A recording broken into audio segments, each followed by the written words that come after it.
Assalamu alaikum dear students. As you all know, due to closure of schools, we are being shifted from offline to online. تو اسی سلسلے میں آج ہم اپنا پہلا ٹاپک نہیں جو ہم نے چھوڑا تھا اسکول پہ، تو اس کے بعد جو ہم نے پڑھنا ہے وہی سے سٹارٹ کریں گے. جو آج ہمارا ٹاپک ہے that is salt march and civil dish obedience movement. Civil dish obedience movement ایک موومنٹ تھا جو under the leadership of Gandhi, Mahatma Gandhi start ہوا تھا ہندوستان میں 1930 میں. لیکن اس سے پہلے ایک سالٹ مارچ یا ویکینڈ سے ایک کمپین ہوا تھا جو گاندھی جی نے کیا تھا ہندوستان میں. اس کا نام رکھا سالٹ مارچ اور ڈانڈی مارچ. تو as you know the most influential leader during the freedom struggle was Mahatma Gandhi. تو مہاتما گاندھی کا ماننا تھا کہ سب سے بڑی پاورفل سمبل جو ہندوستانی لوگوں کو یونائٹ کر سکتا ہے، جو ہندوستان کے لوگ ہیں ان کو یونائٹ کر سکتا ہے، وہ کیا ہے؟ وہ سالٹ ہے. کیونکہ جو برٹشرز تھے انہوں نے اس سالٹ پہ ٹیکس لگایا تھا. ٹیکس کیا لگایا تھا کہ کوئی بھی ہندوستانی سالٹ نہیں بنا سکتا تھا، اور یہ صرف گورنمنٹ کی مونوپولی تھی کہ وہ سالٹ کو صرف گورنمنٹ سالٹ پروڈیوس کر سکتی تھی اور کوئی بھی ہندوستانی سالٹ پروڈیوس نہیں کر سکتا تھا، مینوفیکچر نہیں کر سکتا تھا.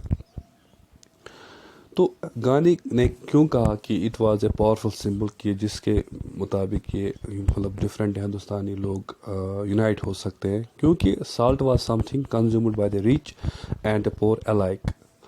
ایون کہ ہندوز، مسلم، سکھس، ایوری ون جو ہے وہ سالٹ کو یوز کر رہا تھا. تو گاندھی نے کہا کہ it will be a great symbol to unite the people. تو کیا ہوا، گاندھی نے 31 جون 1930 میں کیا گیا، گاندھی جی نے ایک لیٹر بھیجی لارڈ ایرونگ کو. لارڈ ایرونگ کون تھا؟ یہ وائس رائے تھا. تو اس لیٹر میں گاندھی جی نے 11 demands, he put forth 11 demands, اور we can say that in this letter he اس نے 11 ڈیمانڈس رکھی. اور یہ ڈیمانڈ جو تھی یہ فرام جرنل ٹو اسپیسیفک، اس میں ہر ڈفرینٹ سیکشن جو ڈفرینٹ کلاسز تھے ہندوستان کے، چاہے وہ انڈسٹریلسٹس تھے چاہے وہ پیزنٹس تھے، ان کی ڈیمانڈس تھی. لیکن اس میں جو سب سے بڑی ڈیمانڈ تھی کہ جو ٹیکس پہ سالٹ ہے، جو سالٹ پہ ٹیکس ہے اس کو ایبالش کرو. Demand to abolish the salt tax. اور مہاتما گاندھی نے یہ بھی بولا کہ جو یہ برٹشرز ہندوستانیوں پہ ٹیکس لگا رہے اسپیشلی سالٹ پہ، it is the most oppressive face of British rule India. یہ تو ظلم ہی ہے ہندوستان پہ انگریز رول کر رہے، لیکن یہ ظالمانہ چہرہ جو ڈپیکٹ کر رہا ہے برٹش کا وہ یہی ہے. تو جو یہ گاندھی نے لیٹر بھیجی، ہم کہیں گے it was a kind of ultimatum to the Irwin کہ اگر یہ ڈیمانڈس فلفل نہیں ہوئی بائی 11 مارچ تو کانگریس کیا کرے گا؟ کانگریس کرے گا لانچ ایک سول ڈس اوبیڈینس موومنٹ، ایک کمپین کرے گا.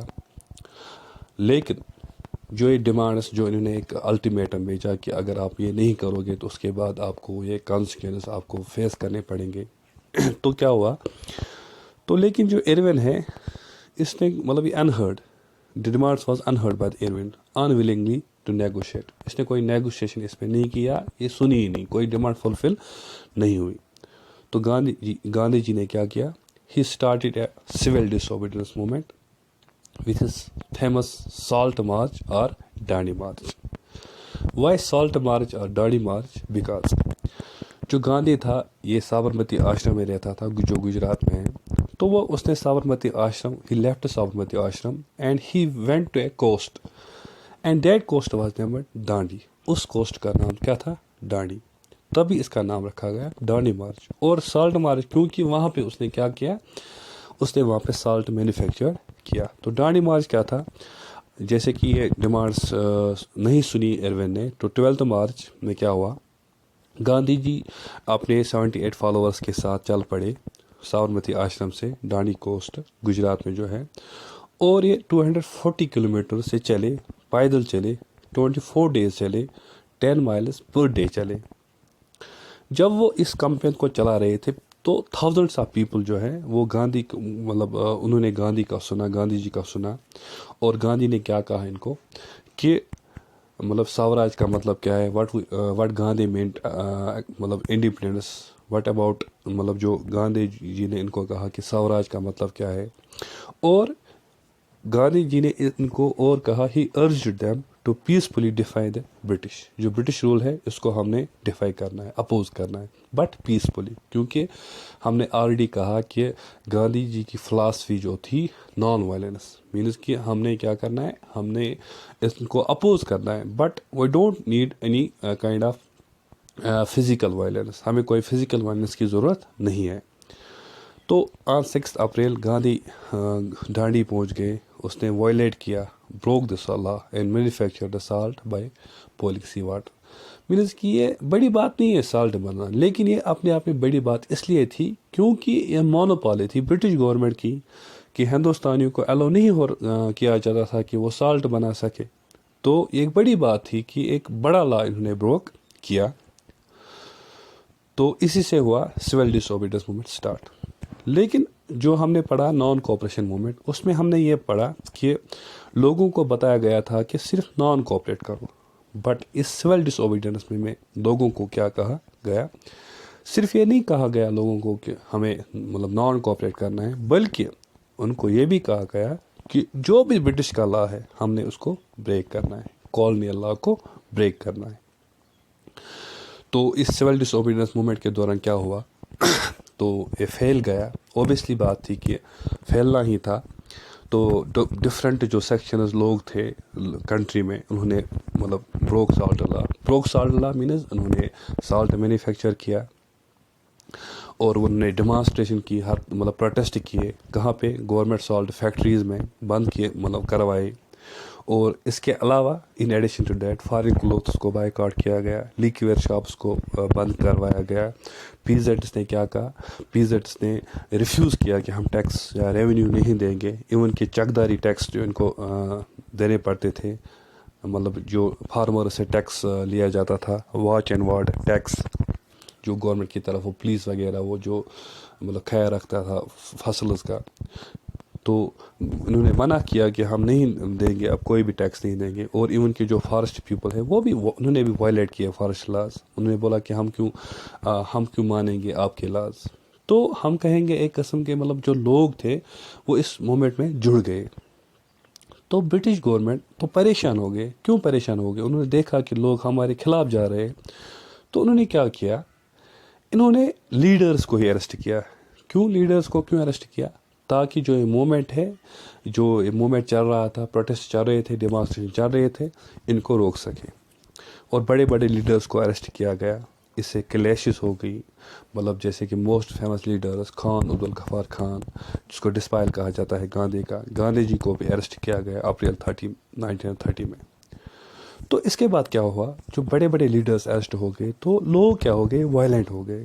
جب یہ وائلنٹ ہو گئے، انہوں نے اٹیک کیا پولیس پوسٹس پہ، میونسپل بلڈنگس پہ، لا کورٹس پہ. مینس کہ ایوری اسٹرکچر جو بھی برٹش رول ڈپیکٹ کرتا تھا، سمبلائز کرتا تھا، ان ساری چیزوں مطلب اسٹرکچرس مطلب توڑ پھوڑ کی لوگوں نے.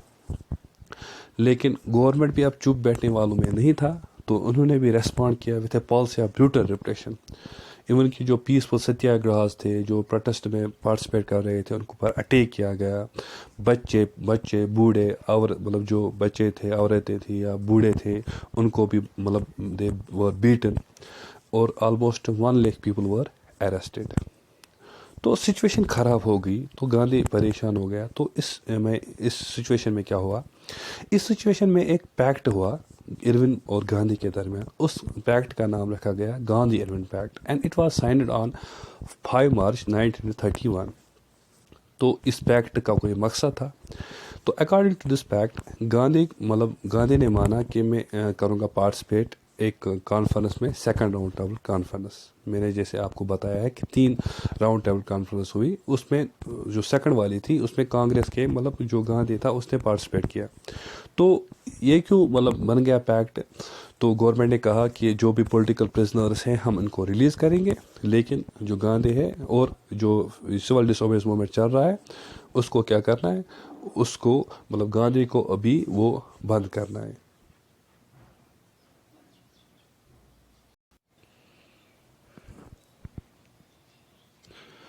تو جیسے کہ ہم نے کہا کہ جو گاندھی ارون پیکٹ ہو گیا، اکارڈنگ ٹو دس پیکٹ جو گاندھی تھا اس کو مطلب اس میں یہ بتایا گاندھی کو یہ مطلب پیکٹ کیوں کیا گیا، کیونکہ گاندھی اس پیکٹ میں یہ کہا گیا کہ گاندھی کو پارٹیسپیٹ کرنا ہے سیکنڈ راؤنڈ ٹیبل کانفرنس میں، اور گورنمنٹ ایگریڈ ہو گیا کہ ہم جو پولیٹیکل پرزنرس ہیں ان کو ہم ریلیز کریں گے۔ تو لیکن جب گاندھی گیا وہ پارٹیسپیٹ کرنے لندن، مطلب جو سیکنڈ راؤنڈ ٹیبل کانفرنس تھی، تو اس میں کوئی نیگوسیشنز ہی نہیں ہوئی، مطلب کوئی بات وہاں ہی نہیں ہوئی، کوئی جو مسئلہ حل ہی نہیں ہوا، تو گاندھی آ گیا واپس ڈس اپوائنٹڈ، نا امید۔ لیکن یہ جب واپس آ گیا ہندوستان تو اس نے کیا دیکھا، اس نے دیکھا کہ جو برٹشرس ہیں انہوں نے ایک نیا سائیکل ریپریشن کا کیا ہے، مینس کہ ایک نیا ظلم سٹارٹ کیا ہے۔ کیا ظلم؟ تمام جو میجر لیڈرس ہیں وہ ابھی بھی جیل میں تھے، جیسے کہ جواہر لال نہرو، خان عبدالغفار خان، یا بہت ایسے لیڈرس۔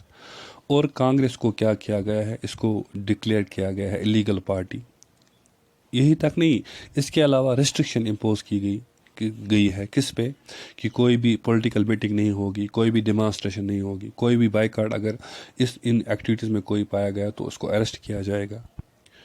تو اس کو دیکھ کر مہاتما گاندھی نے پھر ریلانچ کیا سی ڈی ایم کو، C D M means civil ڈس اوبیڈینس موومنٹ کو۔ لیکن جو انفلوئنس پہلے اس موومنٹ کی جب یہ سٹارٹ ہوا تھا تو لوگ زیادہ اتساہک تھے اس میں پارٹیسپیٹ کرنے کے لیے، اب وہ مومنٹم نہیں تھا، تو پھر ایک سال تک پھر یہ موومنٹ چلا، لیکن in 1934 this movement lost its momentum, means کہ جو لوگ پہلے جو انتھیوزم تھا، انتھیوسٹک تھے وہ اس مطابق اس موومنٹ کے مطابق، تو کیا ہوا، اب وہ اتنے نہیں تھے، تو گاندھی کو کیا کرنا پڑا، پورا کا پورا جو موومنٹ ہے اس کو کالڈ آف کرنا پڑا ان 1934۔ Thank you very much.